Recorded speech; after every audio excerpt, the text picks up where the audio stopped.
এটি সীমান্তের ওপার থেকেও একটি ষড়যন্ত্রকারী সংগঠন হিসেবে কাজ করছে।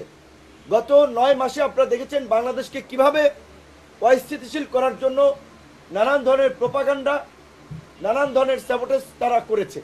সেই জায়গা থেকে আমরা সর্বশেষ এই আপনারা দেখেছেন যে এনসিপি, জামাত সহ বেশ কয়েকটি ইসলামী সংগঠন, শিবিরের ছেলেরাও ছিল, তারা শাহবাগে আপনার আন্দোলন করেছে।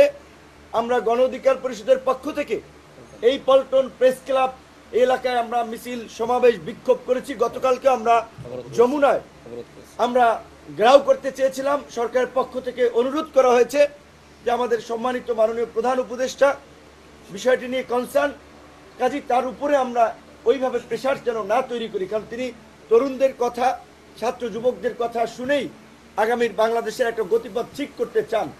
আমরা সরকারের প্রতি আস্থাশীল হয়ে আমরা যমুনার ঘেরাও কর্মসূচি করি নাই, কারণ আমাদের সাধারণ সম্পাদক সহ আমরা বিভিন্ন সময় আমরা বক্তব্য যেটা বলেছি, এই সরকার তো ভাই আমাদের রক্ত, ঘাম, জেল জুলুমের বিনিময়ে এই সরকার গঠিত হয়েছে।